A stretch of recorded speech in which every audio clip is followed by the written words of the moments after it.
Bismillahirrahmanirrahim. Assalamualaikum warahmatullahi wabarakatuh. Hadirin sekalian yang dirahmati Allah Subhanahu wa taala. Alhamdulillah, hari ini kita sudah memasuki puasa yang kedua. Mudah-mudahan puasa yang kemarin kita jalankan itu diterima di sisi Allah Subhanahu wa taala.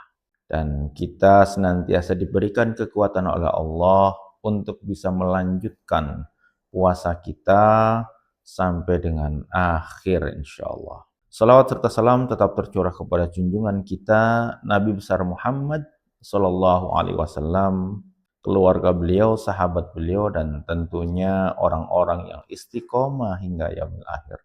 Dan mudah-mudahan saya, Anda, dan kita semuanya termasuk orang-orang yang istiqomah sampai akhir kehidupan kita. Hadirin sekalian yang dirahmati Allah Subhanahu wa taala.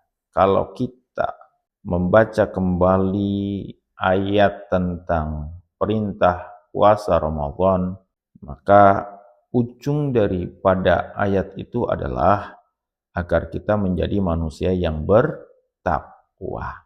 Pertanyaannya adalah, apa itu takwa?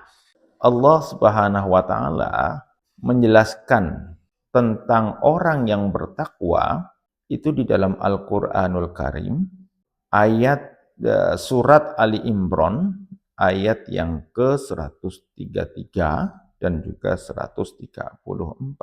Di mana di ayat tersebut Allah mengatakan a'udzubillahi minasyaitonirrajim, bismillahirrahmanirrahim. Wasari'u ila maghfiratin min rabbikum wa jannatin arduhas samawati wal ardh u'iddat lil muttaqin alladzina yunfikuna fis sarra'i wad dharra'i wal kadhiminal ghaidha wal 'afina 'anil nas wallahu yuhibbul muhsinin. Jadi di dalam ayat itu Allah mengatakan, dan bersegeralah kamu mencari ampunan Tuhanmu. Ramadan itu adalah bulannya ampunan. Makanya perbanyak minta ampun sama Allah. Dan Allah itu Maha Pengampun. Agar mendapatkan surga yang luasnya seluas langit dan bumi. Bayangkan. Anda, saya, dan kita semuanya anak cucu Adam itu, ini berasal dari surga. Maka kita harus punya semangat agar kita kelak ketika kita balik lagi ke akhirat, kita baliknya ke surga Allah Subhanahu wa taala. Kita nggak bisa bayangkan dan kita bisa nggak mengukur berapa luasnya surga. Tapi dikatakan bahwa luasnya surga itu seluas langit dan bumi. Coba bayangkan. Dan itu disediakan buat siapa? Buat orang-orang yang bertakwa. Lalu di ayat yang berikutnya, ya di ayat yang ke-134 surat Ali Imran ini, Allah jelaskan terkait ciri orang yang bertakwanya. Alladzina yunfikuna fis sarra'i wad dharra'i wal kadhibinal ghaidha wal 'afina 'anil nas wallahu yuhibbul muhsinin. Yaitu orang-orang yang berinfak baik di waktu lapang maupun di waktu sempit. Ya kan? Bayangkan, infak itu diperintahkan buat orang-orang yang lapang maupun yang sempit. Jadi semua orang itu diperintahkan untuk berinfak. Secara logik, infak itu mengeluarkan apa yang kita miliki untuk kita infakkan, untuk kita berikan. Itu logika manusia. Tetapi dalam sejarah kaum muslimin, sejak zaman para nabi hingga sekarang, tidak ada yang namanya orang berinfak itu bertambah miskin, nggak ada. Justru orang yang berinfak itu Allah bukakan kembali pintu-pintu rezeki dari yang lain. Coba Anda perhatikan bagaimana para sahabat. Abu Bakar As-Siddiq, semoga Allah merahmati beliau. Berapa infaknya? Beliau berinfak seluruh hartanya di jalan Allah Subhanahu wa taala. Umar Ibn Khattab radhiyallahu an, beliau berinfak apa? Sebagian dari harta yang dimilikinya. Ya, sebagian separuhnya. Belum lagi sahabat-sahabat yang lain. Berapa Anda berinfak hari ini, sahabatku? Bisa jadi kita kurang infak. Sehingga pintu rezeki kita pun sedikit gitu. Makanya kalau pintu Anda mau banyak, berinfaklah. Apalagi ini bulan Ramadan, bulan dilipat gandakannya amal ibadah. Insya Allah dengan Anda berinfak, itu akan melembutkan hati Anda, ya, akan menjadikan Anda menjadi orang-orang yang peduli dengan lingkungan sekitarnya, dengan orang-orang lain. Maka dari itu, yuk Ramadan ini menjadi momentum kita untuk perbanyak dan rutinkan infaknya setiap hari. Setiap hari. Bismillah. Anda bisa. Yang kedua adalah bahwa ciri dari orang yang bertakwa itu adalah orang yang menahan amarahnya. Di Ramadan ini kita diajarkan untuk menahan amarah. Yang suka marah kemarin sebelum Ramadan, istighfar sekarang. Taubat. Stop marah. Ramadan ini stop marah. Setelah Ramadan, stop marah. Jadi Ramadan itu bulan di mana kita betul-betul melatih olah jiwa kita untuk kita bisa menahan amarah kita. Makanya kerennya adalah setelah bulan Ramadan itu bulan Syawal, artinya peningkatan.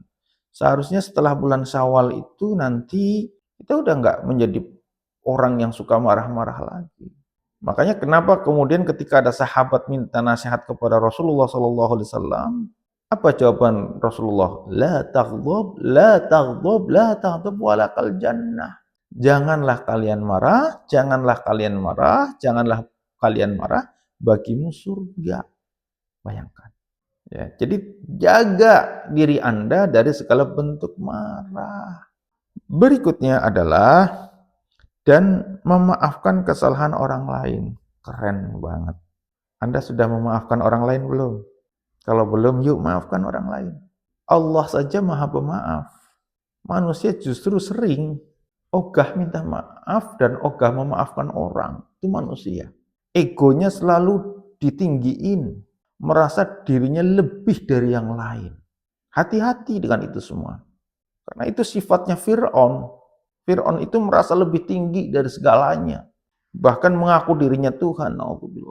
Akhir hidupnya ya sengsara. Gitu. Oleh karenanya, jikalau ada orang meminta maaf kepada Anda, maafkanlah. Atau orang itu melawan kesalahan kepada Anda dan belum sempat minta maaf sama Anda, udah Anda maafkan saja, ikhlaskan, ridho. Karena efek daripada Anda memaafkan orang lain itu juga efeknya buat Anda. Anda akan menjadi pribadi yang lebih bahagia. Salah satu ciri orang yang nggak bahagia itu adalah orang yang nggak mau memaafkan kesalahan orang lain. Bayangkan ketika Anda nggak mau maafin kesalahan teman Anda. Pada suatu ketika Anda ada acara dan ketemu dengan teman Anda itu. Coba apa rasanya? Nggak enak kan? Nggak nyaman Anda. Ketemu orang itu pengennya menjauh. Ketika berpapasan wajah, Anda pengennya wajahnya dibelokkan kanan atau kiri. Intinya nggak mau lihat wajah kawan Anda. Nggak enak kan hidup begini.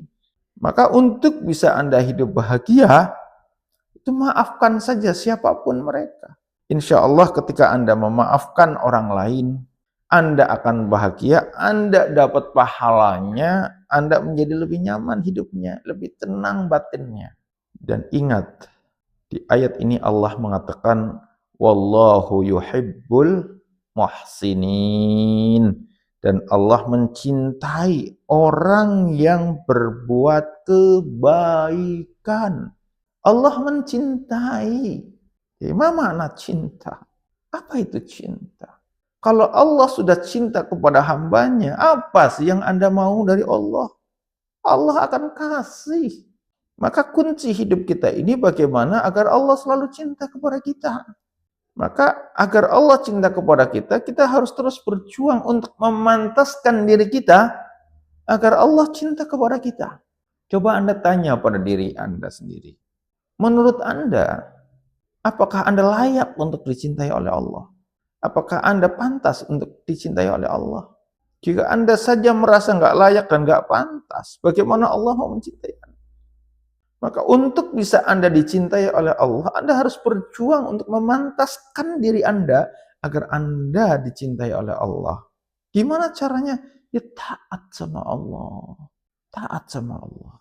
Insya Allah dengan Anda mengamalkan satu, Anda infak rutin, baik Anda dalam kondisi lapang maupun sempit. Yang kedua, Anda menjadi pribadi yang selalu menahan amarahnya. Yang ketiga, Anda selalu memaafkan kesalahan orang lain siapapun itu, maka Anda akan menjadi pribadi yang dicintai oleh Allah Subhanahu wa taala. Itulah kunci agar Anda menjadi orang yang bertakwa. Subhanallah, semoga Anda betul-betul menjadi orang yang bertakwa kepada Allah. Dan kalau Anda perhatikan bahwa takwa itu adalah mereka yang betul-betul hablum minallahnya bagus, hablum minannasnya juga bagus. Hubungan dengan Allahnya juga bagus, hubungan dengan manusianya juga bagus. Semoga bermanfaat. Silahkan ya. Jika ini bermanfaat, Anda bisa bagikan ke teman-teman Anda. Dan semoga Allah Subhanahu wa taala menerima semua amal ibadah Anda di bulan Ramadan ini. Dan Allah menjadikan kita menjadi hamba yang bertakwa. Billahi taufiq wal hidayah. Assalamualaikum warahmatullahi wabarakatuh.